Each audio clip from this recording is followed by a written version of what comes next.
Hi friends, welcome to my channel. Let's ease life with Yogesh.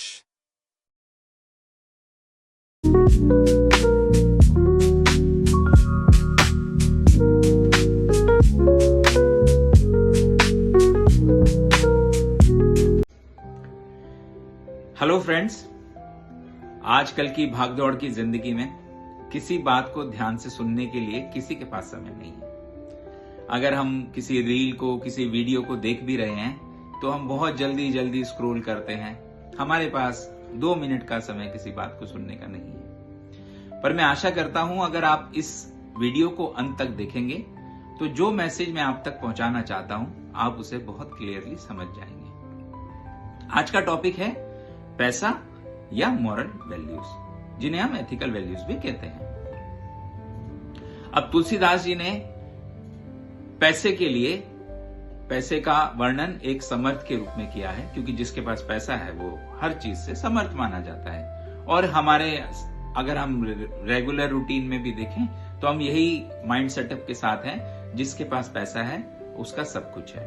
तो तुलसीदास जी ने एक line लिखी है कि समर्थ का नहीं दोष गोसाई, कि जिसके पास समर्थता है, जो सक्षम है, जिसके पास पैसा है, उसका कोई दोष नहीं है। लेकिन आने वाले समय को जब तुलसीदास जी ने ध्यान में लाया तो वो समझ गए कि ये सेंटेंस पूरी तरह से ठीक नहीं है, और उन्होंने इसी पंक्ति को संपूर्ण करते हुए लिखा कि जा में दोष ते समर्थ नाही, कि जिसमें दोष है वो समर्थ नहीं हो सकता। अब पैसा क्या है, हमारी लाइफ में हम उसको कितनी तवज्जो दे रहे हैं, इस बात को समझते हैं। बहुत बार ऐसा होता है कि जहां पे फ्रेंड्स होते हैं वहां पे लोग आपस में जब एक दूसरे के साथ डील करते हैं तो वो व्यवहार में अपने एक दूसरे के साथ जो उनका एक्सचेंज होता है उसमें कई बार पैसे को ज्यादा तवज्जो दे देते हैं, ज्यादा वैल्यू दे देते हैं। अब हम एक को लगता है कि यार मैंने जो किया वो दूसरे को नहीं पता लगेगा, लेकिन ऐसा होता नहीं है। सब समझ जाते हैं, हम सब लोग एक माइंड सेटअप के होते हैं, और जो एक दूसरे को धोखा दे रहे होते हैं वो एक दूसरे की अंडरस्टैंडिंग को बहुत जल्दी कैच कर लेते हैं। वो एक बार धोखा खाएगा, 2 बार धोखा खाएगा, पर तीसरी बार वो समझ जाएगा कि सामने वाला मेरा मिसयूज कर रहा है। तो चोरी तो हमारी पकड़ी जाती है, और जब हमारी चोरी पकड़ी जाती है तो हमारा विश्वास भी हमेशा के लिए खत्म हो जाता है। ऐसा ही रिलेशनशिप को देखें, भाईचारे में देखें, माँ बाप और बच्चों के रिलेशनशिप में देखें, बहुत सारे लोग पैसों को बच्चों से ज्यादा तवज्जो देते हैं। जब ऐसा होता है तो आप देखिए कि बच्चे चाह कर भी अपने माँ बाप के लिए उस एंगल से, उस तरह से नहीं जुड़ पाते जिस तरह से वो करना चाहते हैं, क्योंकि जब भी वो कुछ करते हैं तो वो पैसा बीच में आ जाता है। कई बार ये वाइसा वर्सा होता है कि माँ बाप इमोशनल बहुत होते हैं, बच्चों के साथ अटैच होते हैं, लेकिन बच्चों की प्रायोरिटी पैसा हो जाता है। ऐसी परिस्थिति में भी दोनों तरफ को बहुत तकलीफ होती है। कई बार तो ऐसा देखा गया है कि लोग पैसे के लालच में पूरे परिवार को भी मार देते हैं। ये कमाल की बात है, ये सोचने की बात है कि क्या पैसा ही सब कुछ जीवन में है? क्या पैसा ही हमें सच्ची खुशी दे सकता है? क्या पैसा, ये सारी सुविधाएं, ये सारे सुख हमें हमारे जीवन को कंप्लीट कर सकते हैं? क्या ऐसा है? अब लाइफ के स्पैन को समझते हैं। जब हम छोटे होते हैं तो हमें कुछ नहीं पता होता, इस दुनिया के बारे में कुछ भी जानकारी नहीं होती। हमारे माँ बाप जो खेल खिलौने हमें देते हैं हम उसी को अपनी दुनिया समझ लेते हैं। वहां से आगे चलते हैं, थोड़ा बाहर निकलते हैं, यार दोस्तों में घूमते हैं, तब हमें लगता है यार मेरे पास ऐसा होना चाहिए, मेरे पास इतना पैसा हो तो मैं यहाँ चला जाऊं, मैं वहां चला जाऊं, और धीरे धीरे आदमी अपने जीवन के ताने बाने बुनने लगता है। कई लोग तो पूरी जीवन निकाल देते हैं, खुद को कमियों में रखते हैं, पैसे को जोड़ते रहते हैं कि आने वाले समय में हमारे लिए, हमारे बच्चों के लिए वो काम आएगा।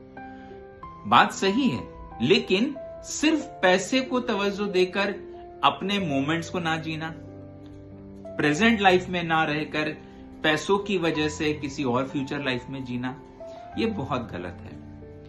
आज आपको जो चाहिए कल वो आपकी रिक्वायरमेंट नहीं रहेगी। जैसे कि फॉर एग्जांपल अगर आप 25 साल के हैं तो आपको पार्टी करना बहुत अच्छा लगेगा, घूमना फिरना बहुत अच्छा लगेगा, आपको यार दोस्तों के साथ मिलना मिलाना आप बहुत पसंद करेंगे। लेकिन अगर आप उसी एज से कंटिन्यू करते हुए 45-50 के आसपास चले गए हैं तो आप देखिए आपके एपेटाइट कम हो जाएंगे, आप चाहकर भी बहुत सारी चीजों को खा नहीं पाएंगे। डॉक्टर के प्रिस्क्रिप्शन आपके साथ होंगे। कहीं आप जाएंगे तो आपके पास लिमिटेशंस हो जाएंगी। आपकी बॉडी आपका साथ देगी कि नहीं देगी, इसकी कोई गारंटी नहीं है। फिर अगर आप लाइफ स्पैन में 60 प्लस हो जाएंगे तो वो जो 3 BHK 4 BHK का घर है वही आपको बहुत बड़ा लगने लगेगा। उसी को कवर करना बड़ा मुश्किल हो जाएगा। और कहीं 5-7 साल ऊपर और चले गए तो जिस बिस्तर पर आप लेटे होंगे वही सिमट कर आपका संसार हो जाएगा। जब हमारी रियल लाइफ ही ऐसी है, जिस चीज को हम सब लोग देख रहे हैं, सब लोग समझ रहे हैं और उसके बावजूद भी उसको एक्सेप्ट नहीं कर रहे हैं। पैसे की माया ऐसी है कि भगवान के सामने जाने के बाद भी लोग पैसे को ही तवज्जो देते हैं। वो अपने पैसे का प्रभाव भगवान पर भी डालने का प्रयास करते हैं। पर क्या ऐसा होता है? ऐसा बिल्कुल नहीं होता है। अपनी मोरालिटी को आप समझिए। आप ये समझिए कि हम लोग मानव हैं, हम लोग पशु नहीं हैं। और मानव का स्वभाव, ह्यूमन बीइंग्स की जो क्वालिटी है वो हमेशा दूसरों का भला करने की है, ना कि सिर्फ पैसों की वजह से हर किसी को चीट करने की है। आज बड़ी कमाल की स्थिति है कि आजकल के रिलेशनशिप पैसों की वजह से ही बन रहे हैं। और जहां भी फाइनेंशियल डिसबैलेंस होता है रिलेशनशिप में, आप एक ब्रेक देख सकते हैं। शादियां टूट रही हैं, इतना डिसबैलेंस होता जा रहा है क्योंकि हमारा विवेक कहीं ना कहीं कम पड़ रहा है। हम मॉरल वैल्यूज में कहीं ना कहीं पीछे छूट रहे हैं। हम कहीं ना कहीं अपनी बुनियाद को कमजोर कर बैठे हैं। हमें ये समझना बहुत जरूरी है। तो आप इस बात पर विचार कीजिए, क्योंकि जीवन में जो आपके लिए आज इंपॉर्टेंट है, आज सपोज आपके पास मर्सिडीज है, आप चला रहे हैं, आप लेविश लाइफ फील कर रहे हैं, कल आप उस मर्सिडीज को चलाने के लिए सक्षम नहीं रहेंगे और वही आपके लिए एक लायबिलिटी बन जाएगी। जीवन की वास्तविकता यही है, यही जीवन का सार है। जिसने इस बात को समझ लिया उसका जीवन हमेशा सरल रहेगा, उसका जीवन हमेशा सक्सेसफुल रहेगा। कोशिश कीजिए कि आप लोगों को कमाइए, कोशिश कीजिए कि आप अपनी फैमिली के साथ अपने हर मोमेंट को चेरिश कीजिए। कोशिश कीजिए कि परमात्मा ने आपको जितने भी लोग दिए हैं आप उन सभी को रिस्पेक्ट कर सकें, आप हर एक परिस्थिति की वैल्यू कर सकें। देखिए, ये अगर आप इस तरह से अपनी लाइफ जिएंगे तो आप अपनी थ्रू आउट लाइफ में हमेशा प्रसन्न रहेंगे। आपकी लाइफ पूर्ण रूप से कंप्लीटली सक्सेसफुल रहेगी। भले ही आपके पास पैसे ना हो, पैसे कम हो या पैसे बिल्कुल भी ना हो, लेकिन आप अपनी थ्रू आउट लाइफ में ब्लेस्ड फील करेंगे और खुश रहेंगे। अगर मेरे विचार आपको कहीं भी दिल में छुए हैं तो आप मेरे चैनल को सब्सक्राइब करें, इस वीडियो को लाइक करें और कमेंट बॉक्स में आपके विचार, इसी विचार के साथ आपसे आज इजाजत चाहूंगा। धन्यवाद।